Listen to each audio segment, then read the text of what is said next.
अनजान है तो सोचे हमारे साथ क्या होगा। यीशु कहेगा भाई मैंने पहले ही बताया था तो ऐसा ना करना, नहीं तो नरक का भागी हो जाएगा। भाई मैंने पहले ही बताया था तेरे सामने नरक है, लेकिन तू फिर भी चल रहा था, लेकिन अब तू नरक में जा। क्योंकि हम लोग यीशु के वचन से अनजान नहीं है।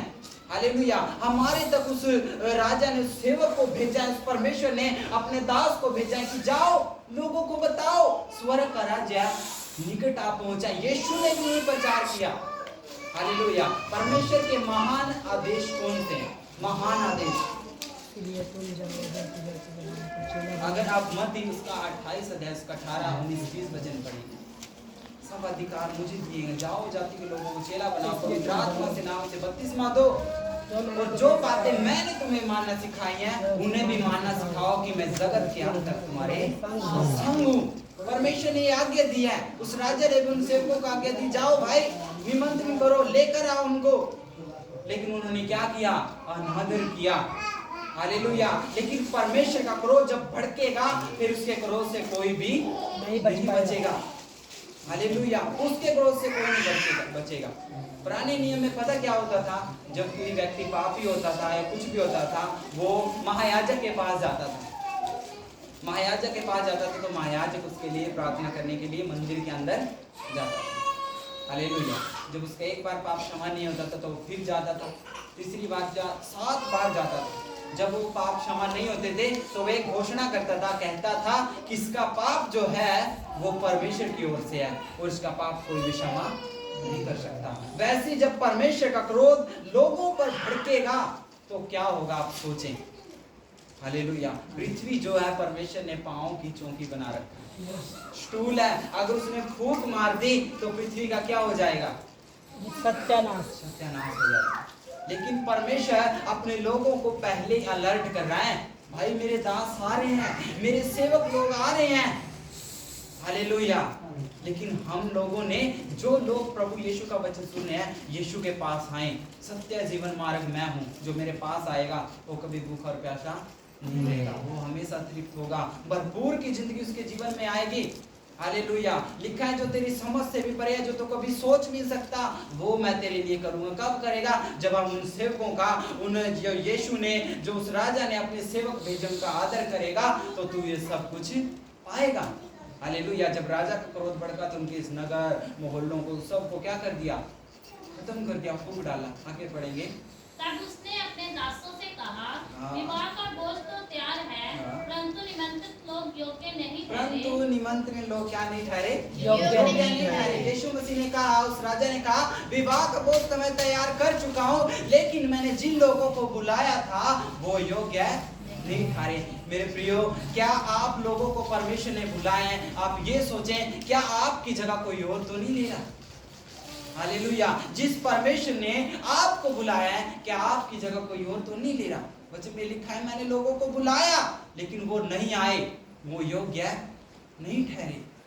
हालेलुया। वो योग्य नहीं ठहरे। यीशु ने देखा, उस राजा ने देखा कि अब लग विवाह का बोझ खाली पड़ा हुआ है, उसने और दासों को भेजा, उसका क्रोध भड़का और मार डाला उन लोगों को। लेकिन फिर से उसने आदेश दिया। देखें क्या आदेश दिया? जो मिले, हाँ, इसलिए चौराहों पर जाओ, इसलिए चौराहों पर जाओ, जितने लोग तुम्हें मिले, हाँ, जितने भी लोग सबको मिले, विवाह के भोज में बुला लो। हाँ, बुला लो। और उन दासों ने सड़कों पर जाकर क्या बुरे क्या भले जितने मिले सबको इकट्ठा किया, हाँ, और विवाह का घर अतिथियों से भर गया। अतिथियों से विवाह का घर भर गया। जब उस राजा ने देखा कि आप लोग कोई नहीं आया तो उसने अपने दासों को भेजा, भाई आप क्या करो, भले बुरे जितने मिले चौराहों पर अनाउंसमेंट कराओ, देखो मैं भोज तैयार कर चुका हूँ। जब उन्होंने अनाउंसमेंट कराई तो विवाह का जो भोज था, अतिथियों से राजा ने देखा कि हाँ क्या हो गया? भर गया। किसका घर भर गया? परमेश्वर का, भोज का घर जिसको उसने तैयार किया। आप लोग सुन रहे हैं? सभी जन मेरे साथ हैं? केयरफुली से समझ आ रहा है? प्रभु का धन्यवाद हो। हालेलुया। जब उस राजा ने देखा कि हाँ भाई, वो खुश हो गया, भर गया अतिथियों से घर, लेकिन उस राजा की नजर एक व्यक्ति पर पड़ी। किस पर पड़ी? एक मनुष्य पर। और जब उसके पास हो गया, उससे कहा, भाई तुझे पता है आज क्या है? उसने कुछ नहीं कहा। हालेलुया। आज तुम्हें पता है क्या है? आज मेरे पुत्र की शादी है, लेकिन तू कैसे वस्त्र पहन के आया है? उस राजा ने उससे पूछा, लेकिन उसके पास बोलने के लिए कोई भी उपाय नहीं था, कोई विषय नहीं था उसके पास बोलने के लिए। राजा ने कहा सेवकों से, भाई पकड़ो और इसे काल कोठरी में पहन दो, जहाँ रोना और दांत पीसना। नरक में क्या है? रोना और दांत पीसना। फिर कोई बोलने का उपाय नहीं होगा। हालेलुया। आगे पढ़ेंगे क्योंकि पढ़ने से विश्वास होगा। जब राजा अतिथियों को देखने भीतर आया तो उसने वहां एक मनुष्य को देखा जो विवाह का वस्त्र नहीं पहने था। उसने उससे पूछा, हे मित्र, तू विवाह का वस्त्र पहने बिना यहाँ क्यों आ गया? उसका मुंह बंद हो गया। तब राजा ने सेवकों से कहा, इसके हाथ का बांधकर उसे बाहर अंधेरे में डाल दो, वहाँ रोना और दांत पीसना होगा।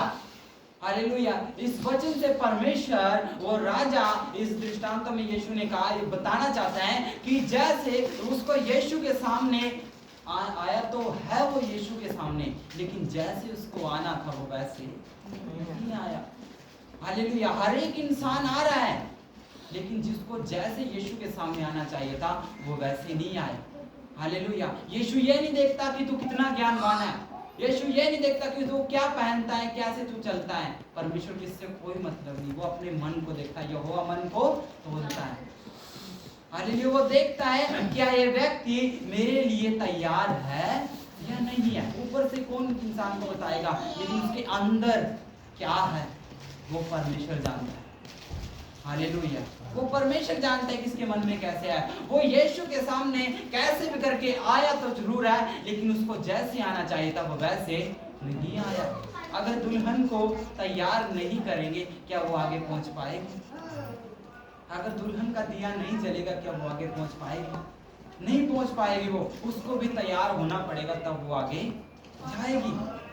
हालेलुया। वो व्यक्ति यीशु के सामने तो आया, उस राजा के विवाह के भोज में तो आया, लेकिन उसे जैसे आना चाहिए था वो वैसे नहीं आया। वस्त्र किसको दिखाते हैं? यीशु मसीह कहता है, परमेश्वर कहता है, पुराने वस्त्र उतार दो, सफेद वस्त्र पहन लो। हालेलुया। वस्त्र किसको दिखाते हैं? परमेश्वर के वचन को। क्या वो हमने हमारे जीवन में पहना हुआ है? हालेलुया। क्या उस वचन को हम अपने जीवन में वैल्यू कर रहे हैं? क्या वस्त्र दिखाते हैं? क्या हम परमेश्वर के लिए तैयार हैं? क्या हम परमेश्वर के लिए अलर्ट हैं? हालेलुया। वस्त्र इसको दिखाते हैं। अपने जीवन में उस वचन को पहन ले, सत्य से अपनी कमर को कस ले, आप लोग उद्धार का टोप पहन ले, सुसमाचार प्रचार के जूते की तैयारी आप करें। हालेलुया। फिर देखें आप जीवन, आप लोग यीशु के सामने आ रहे हैं, उस राजा के विवाह के भोज में आ रहे हैं। क्या आप ये देखें, क्या हमने उस वस्त्र को पहने हुआ है? क्या उस विवाह के वस्त्र को हमने पहना हुआ है जो यीशु अपने लोगों को पहनाना चाह रहे हैं? हालेलुया। क्या उस वचन को हमारी जिंदगी में हमने लागू कर रखा है? क्या हमने पैर रखा है? कभी हम भी यीशु के सामने जाएं और यीशु की नजर हमारी ओर पड़े, भाई तूने वस्त्र नहीं पहना हुआ, तुम्हारे जीवन में परमेश्वर का वचन नहीं है, जो मेरे पिता की इच्छा पे नहीं चलेगा वो कभी भी मेरा नहीं हो सकता। उसके माता और भाई बाहर खड़े थे, किसी ने आवाज लगाई, तुम्हारे माता और भाई बाहर खड़े हैं। यीशु ने क्या कहा जो मेरे साथ है वो ही मेरे सब कुछ है। इसलिए रोमी में लिखा है, 8 में लिखा है, 8 से आगे पढ़ेंगे, लिखा है कि जितने लोग मेरी आत्मा के चलाए चलते हैं वही मेरे पुत्र, वही मेरे वारिस हैं। जो लोग परमेश्वर के वस्त्र को पहने हुए चलेंगे, यहोवा परमेश्वर उनसे प्रसन्न होगा, खुश होगा। हालेलुया। अगर यीशु ने आपके जीवन में वस्त्र को नहीं देखा तो क्या करेगा? उस राजा की तरह काल कोठरी में फेंक दिया जाएगा और कोई भी बोलने को पाए नहीं होगा। ऐसे लिखा है। उस व्यक्ति ने क्या किया? कोई बोलने को पाए नहीं था उसके पास।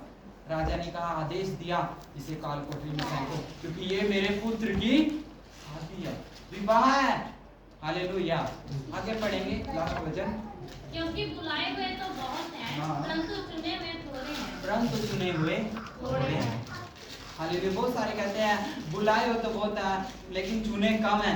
शायद मैं चुने हुओं में से होगा। नहीं, ये वचन ऐसा नहीं है। परमेश्वर ने, उस राजा ने हर एक इंसान को क्या किया? बुलाया, लेकिन क्या नहीं ठहरे? वो योग्य नहीं ठहरे। उन्होंने आना नहीं चाहा। तो अपने खेत को, व्यापार को, अपने परिवार में, अपने काम धंधे में, अपने बिजनेस में वो व्यस्त है, उन्होंने आना नहीं चाहा। लेकिन फिर यहोवा का क्रोध भड़केगा, फिर वो भागे हुए आएंगे।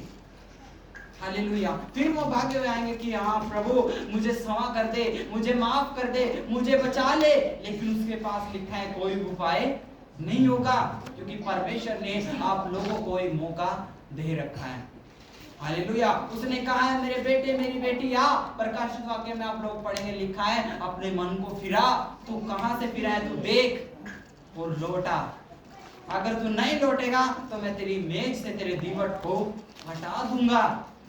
जो आशीष, जो बरकत परमेश्वर आप लोगों को देना चाह रहा है, जो जगह परमेश्वर आप लोगों को देना चाह रहा है, आप ये देखें क्या हमारी जगह कोई और तो नहीं ले रहा। हालेलुया। अपने आप को चेक करें, जांचें, क्या वो परमेश्वर मेरे जीवन में है, क्या वो खुश है, क्या वो चाहता है कि हम विवाह के बोझ में जाएं। वो चाहता है, उसने बुलाया भी हर एक इंसान को। हालेलुया।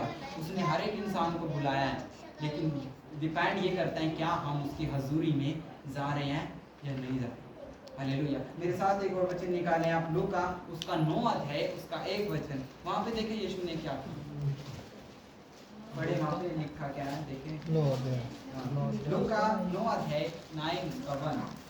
फिर उसने 12 को बुलाकर उन्हें सब दुष्ट आत्मा और बीमारियों को दूर करने की सामर्थ और अधिकार दिया। हाँ हालेलुया। यीशु ने क्या किया, 12 चेलों को बुलाया, नियुक्त किया, उसने अपने पास बुलाया।